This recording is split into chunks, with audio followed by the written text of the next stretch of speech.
Hi everyone, welcome to Cake Talk. Thanks for joining me.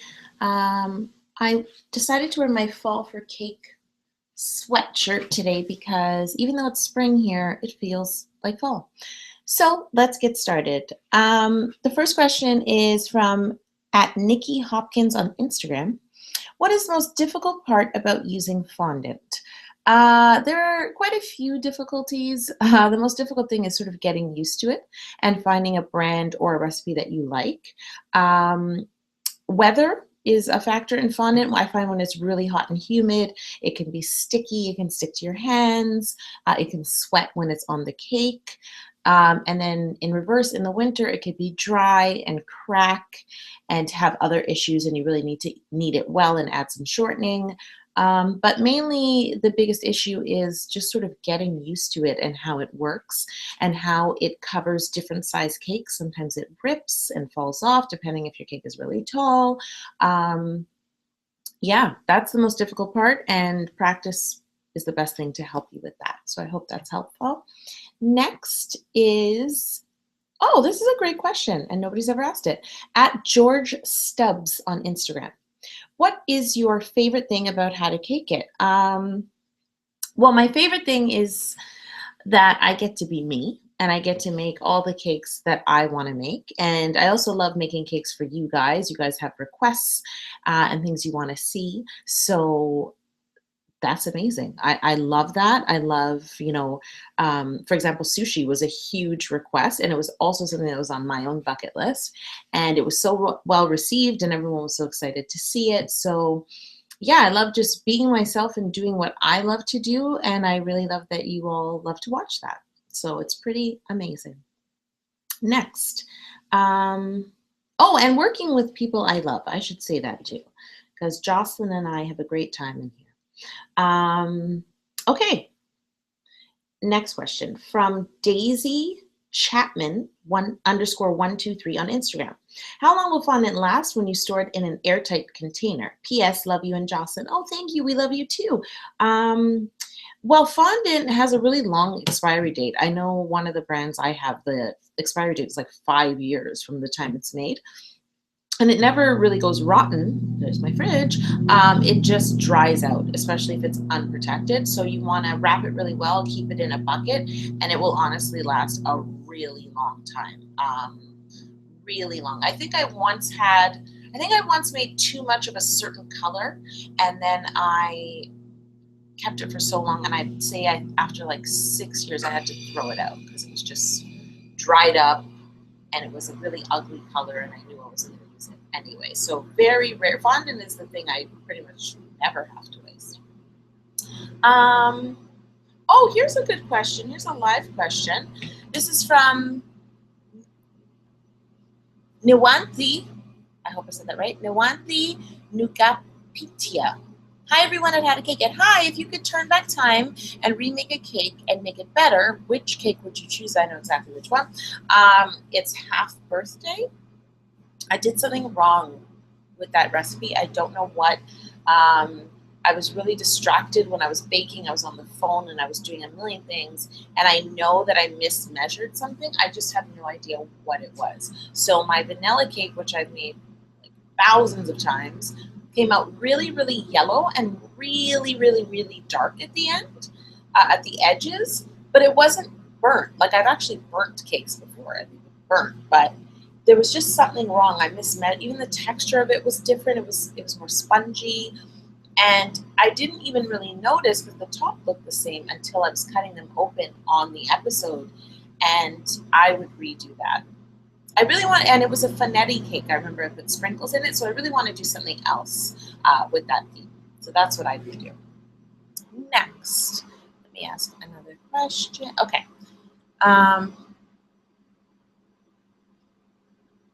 I don't know the meaning of this. This is from Adam George. Don't you need to renew Walter? I mean, he's a watermelon. Well, Walter he had to leave. And we are planning something special, though, on his anniversary, the anniversary of Walter. So we're planning a nice, another like fruitcake episode in remembrance of Walter. So stay tuned. Okay. So next question is from, oh, here we go, at Victoria underscore Diana on Instagram. Cake fails, question mark. Well, I just named one, which was half birthday. And other than that, the biggest cake fail I ever had actually wasn't my fault, and that's why it makes me so angry. I did a bat mitzvah cake years ago for a client that I had made cakes for her other children, and I made these gorgeous shoe boxes and a shopping bag. And the girl's name was Marley, and her invitation actually looked like a shopping bag. So I recreated that. It was really pretty. It was white with pink polka dots, and it said her name in black. And then I made black handles, and I made pink gum paste tissue paper, and it was on top of these shoe boxes. And I had to deliver the cake early because I was leaving town. And so my client met me there. She saw the cake in perfect condition. We put it in the fridge together, and it was at a restaurant.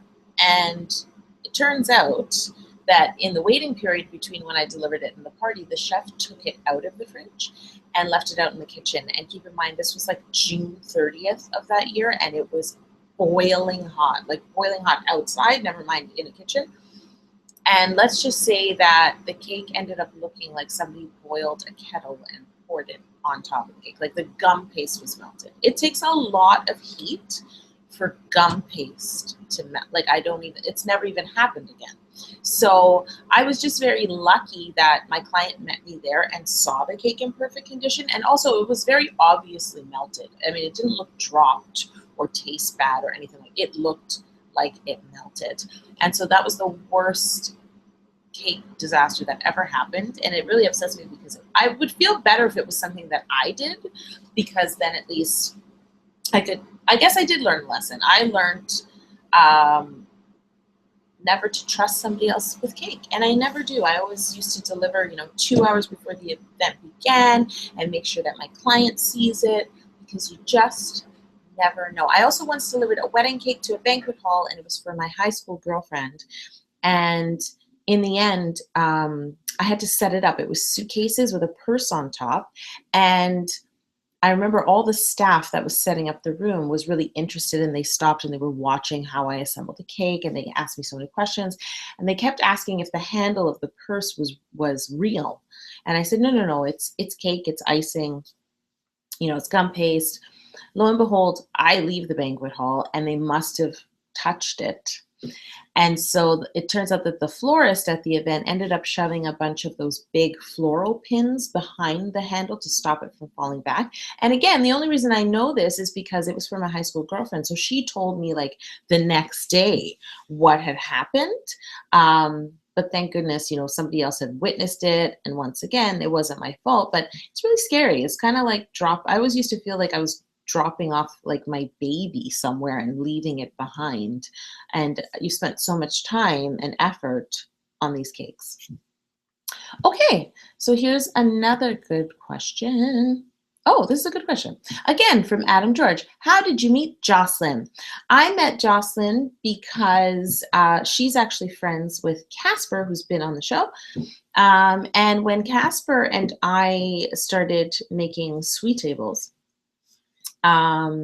he called Jocelyn and he said, you should come and see this. We're doing these sweet tables. And Jocelyn at the time was a producer developing shows for television. And she thought, oh, what a cute idea. And so she followed us. We were making like one of our first sweet tables, and she followed us around. And then lo and behold, a year later, that became a show called Sugar Stars, which aired on Canada's Food Network.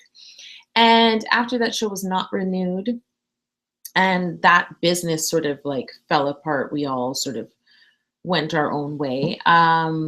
Jocelyn and Connie, her partner, were thinking, how can we make another TV show with Yolanda and these cakes?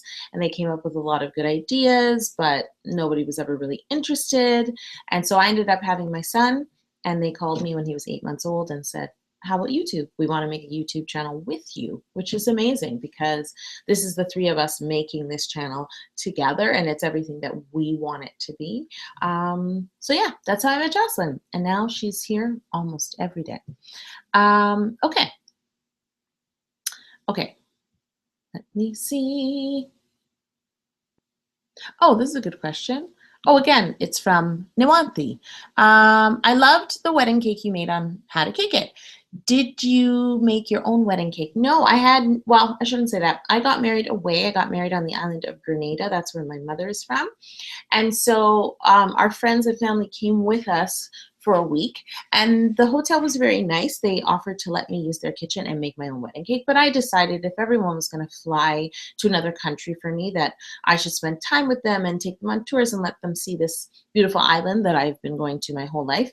And so I did not make my wedding cake, and the hotel included a wedding cake, and it was really simple. It was just one tier round marble inside, fondant. I remember I asked the florist for some extra flowers, and I did bring a really nice ribbon from home to tie around it and make a bow. But I just decided to let it go because I didn't want to be in it, especially in the heat, in a hot kitchen, sweating while my friends and family were there. I wanted to, be a good host. Okay, so this is a good Captain Pretender. Hello, Captain Pretender. What is your favorite cake that you've ever made? Wow. I feel like as How to Cake It goes on, this question gets harder to answer. I'm very, very proud of turkey, the Thanksgiving cake. The whole time I was making that cake, I was telling myself that I wouldn't succeed. And I just love the way it ended up looking. I'm really, really, really proud of that. I wish I was telling you it was something like more colorful, but it was really hard. And I also love Walter, of course. And then on Sugar Stars, I actually made a cake that was a stack of books, much like the back to school books I made on How to Cake It, except it was like 12 books. And they were all oversized. So that, yeah, I think those are my favorite. Actually, yesterday I finished a pretty incredible cake that was really difficult. It took hours of carving. Like I started carving at 10 a.m. and I didn't put fondant on it until 5 p.m. That's how long. Yes, we broke for lunch, but it was a long time. Okay. Done. Okay. Let's see. Oh, this is perfect for what I just said. Hiyo. Oh, it's from Tommy Wan. Hiyo, do you have any tips on carving cake? I tried it once and the cake became really tiny. Oh, that's awful. I'm not laughing. But the best tip I have for carving a cake is to carve little by little. Carving is really hard, like with turkey and the cake I made yesterday. It's really hard to start with, sort of a square or a ball and imagine what you want to see under it. I always try to work, if it's something symmetrical, I always try to, with the turkey, carve a bit here, then carve a bit there, then carve a bit here, and then carve a bit there. Pictures help. A 3D model helps even more. But sometimes that's not possible. Like I didn't have a roasted turkey. And so, yeah, little by little. It's better to be really slow and do it little by little than to take off so much cake that you can't go back. That's really, really hard. And I always like to sort of study and think about it in my mind for a long time before I even do it. I look at the shape that I want to accomplish and I think, what size pan should I bake my cake in? How wide should it be? How high should it be? I look up measurements if it's necessary. Yeah, but slowly but surely is my best advice. Okay, so this is from Nina Seregi. Are you ever going to go on a tour? I hope so. I really hope so. We would love to. We did our first meet and greet in Toronto a few weeks ago, and it was a big success. It was so amazing. We really enjoyed it. I felt euphoric. I couldn't really handle what even happened. So we'd love to go on a tour. We are going to VidCon, which is amazing. I've never been. Every other YouTuber I've spoken to says it's, incredible.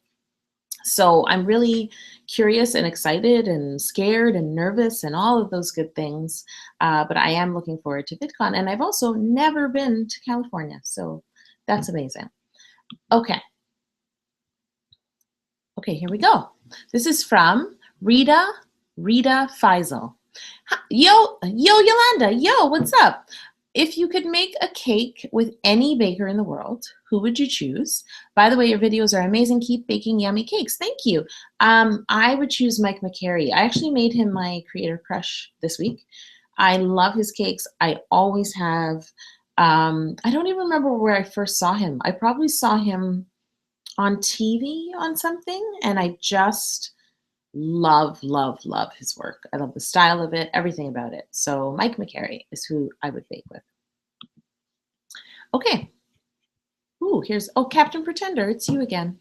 What's your favorite flavor of cake? Chocolate, vanilla, banana, etc. It's not etc. It's out of those three, you know what? I actually love chocolate banana. I love to layer chocolate banana, and then put vanilla buttercream in the middle. It's delicious. It's one of my favorites. It was also a client favorite when I used to make it for my clients. But you forgot one. I also really love carrot cake. I don't get to make carrot as much. It's not as strong when it comes to carving, but when I do get to bake carrot cake, it's delicious. Okay. Select. Good morning. Okay. What's your favorite food other than cake? This is from Nina again. I love so much food. I love Thai food. Love, love, love Thai food. I love like the sweet with the spicy, with the crunchy, with the fresh vegetables, I love everything about it. I also love Italian food. My husband's Italian and his father is a mean cook. But I love everything. Really. I love sushi. I love, yeah, there's not much I don't love, to be honest with you. There really isn't much that I don't love. Okay. So, okay, this is a good question. And I get this a lot. This is from Tom Pisani. Hi, Yolanda. How do you avoid your Italian meringue buttercream going runny? I really need help. Okay, so I hope I can help you. So my best tips for Italian meringue buttercream are use a candy thermometer so that your sugar syrup is the exact right temperature. When your sugar syrup is almost going to hit temperature, so when it's at like 230 and you need your sugar to be at 240 degrees, start to whip your egg whites. Start slowly, then whip them until they're nice and they're like soft peaks. Then when your sugar hits perfect temperature, you add it in. You want to add it in slowly. You want to sort of pour it off to the side of the bowl and let it drip in, so not drip drop by drop, but a steady thin stream of it. And this is to essentially cook the egg whites, but not making scrambled eggs. And then it becomes a meringue. And then you want to whip that meringue at full speed until when you touch your stainless steel bowl on the outside, it's room temperature.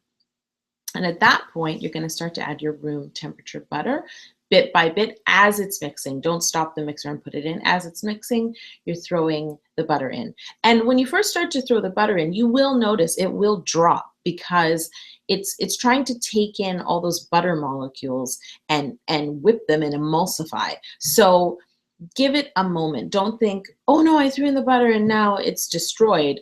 You actually have to keep adding that butter and keep letting it whip. And even after you've added your last pat of butter, let it whip. Just keep letting it whip, and then you see it come together and thicken into this beautiful Italian meringue buttercream that I love so much. But getting your sugar right, getting that meringue down to a room temperature before adding your room temperature butter is really, really going to help you. So I wish you luck, and I hope it works next time. Okay. Here we go. This is from Cheryl Firebrace. Have you ever thought of making a cake baking / decorating school for followers like me to attend? I mean, I don't know. Not at the moment. I'm just having so much fun on how to cake it, and it's really growing and it's amazing. And in a way, I do consider this school because I get to do what I love, and hopefully you guys are learning things from me. But I don't know. But I mean, I would never say never. I don't know what the future holds. I would love to even go around the world and do that, because if I open a school here, well, that only helps, people who are close by. So I would love to go around the world and teach different workshops. I think that would be a lot of fun. And and also a lot of fun for me because there's so many parts of the world that I want to see and enjoy, and there's other cake decorators in the world that I would love to meet myself. So yeah, hopefully one day I can do that.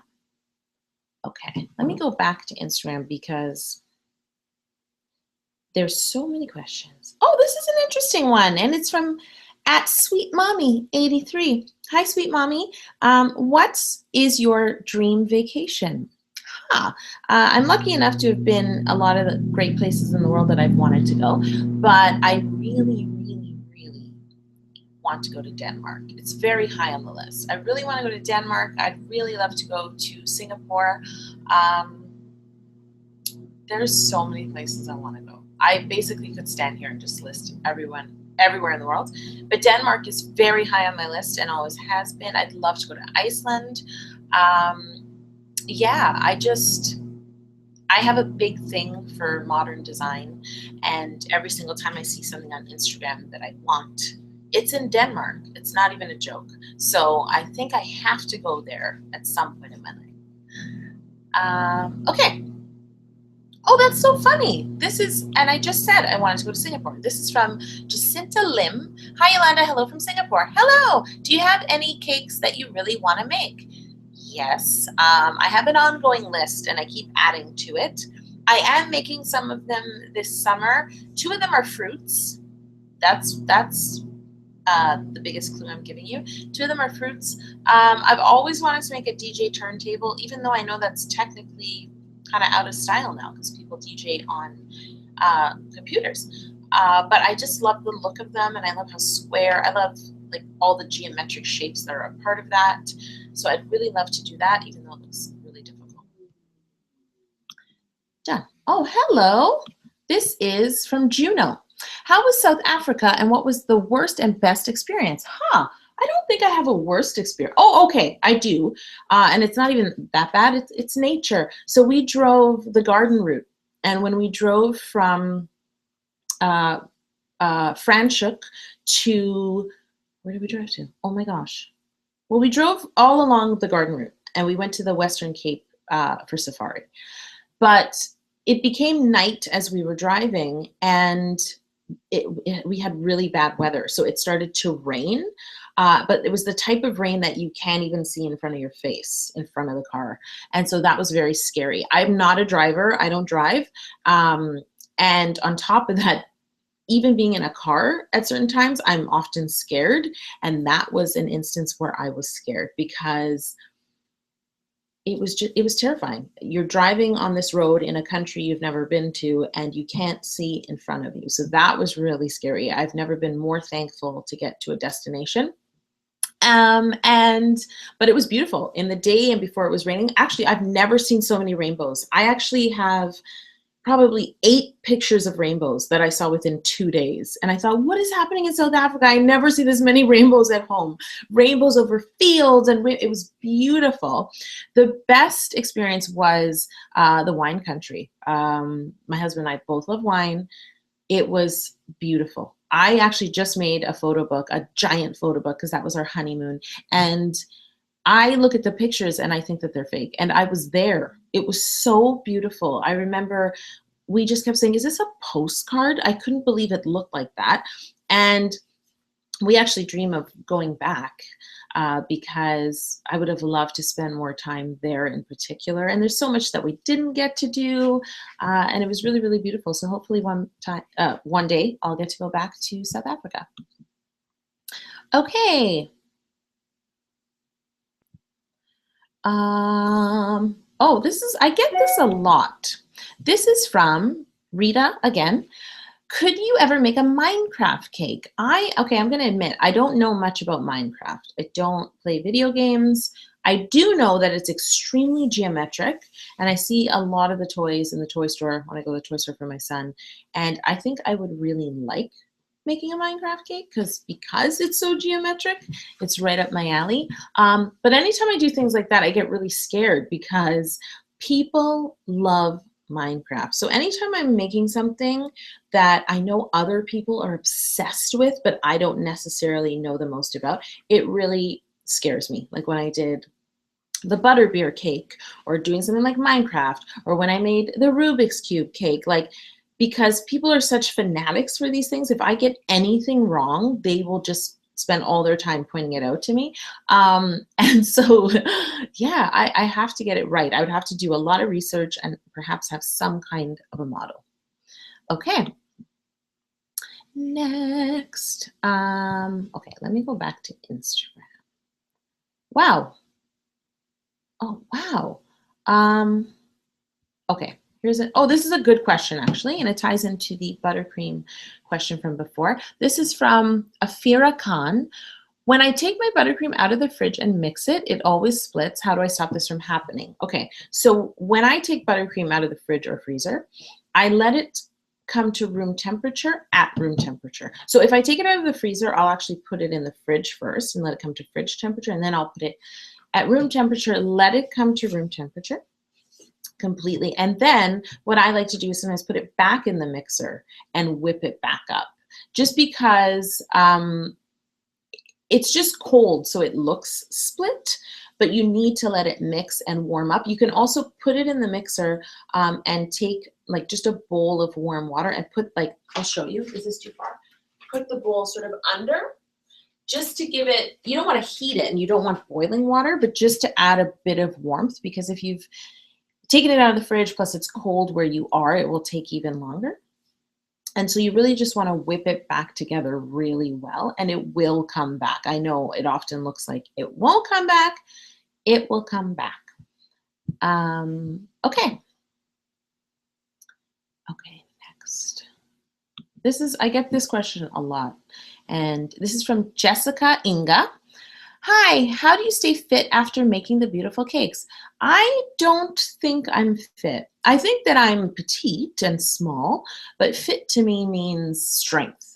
And I don't really feel like I have a lot of strength or endurance. I especially don't feel that when I'm running after a 2.5-year-old. I feel far from fit. So I think running after him and doing so much work in here and always standing helps me. But to be honest, I've sort of made a little promise to myself that I actually want to get fit before I turn 40, which is next year. And there's all these hashtags on Instagram, fit by 40, and I think I need to join into that hashtag movement. So I want to get fit, meaning I want to actually make an effort to work out and get stronger. And the other thing is I have, little cake ailments, I like to call them.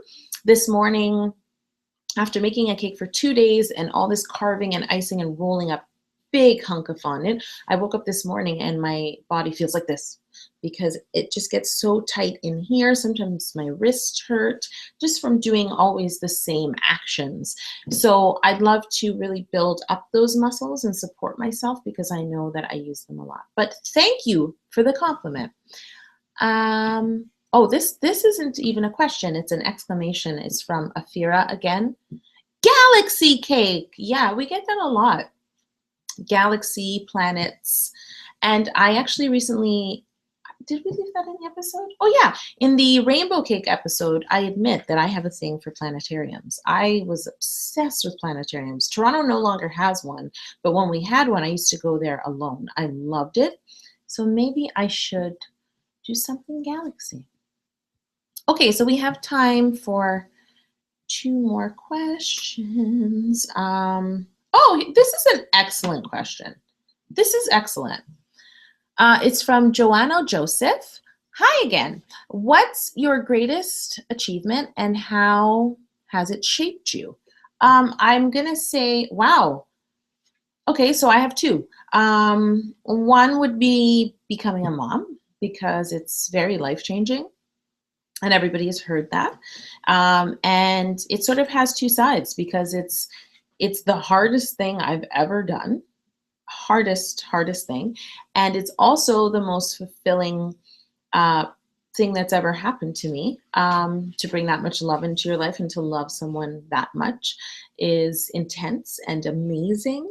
And it's also amazing how much you learn from a child because they are so free and innocent and free of judgment, and they just love you, and you learn how you've been shaped in your life and how you are as an adult.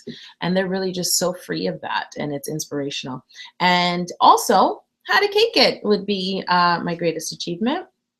And it came at a time when I least expected, because when I became a mom, it's so hard in the beginning with a small baby. I certainly never thought I'd be, journeying down this road, but here I am. And How to Cake It is amazing because it just constantly gives back. It's very fulfilling. It's very hard. It's the hardest I've ever worked. I know it doesn't look hard, but it takes a lot to put out a video every Tuesday and to keep up with all the social media and all of that. But yeah, it's definitely How to Cake It, and I just love watching it grow and being a part of it, and I love having all of you here.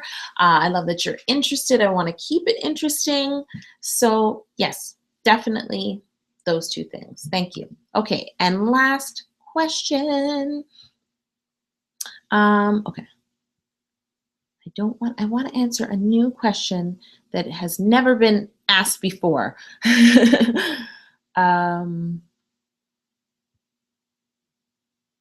Oh,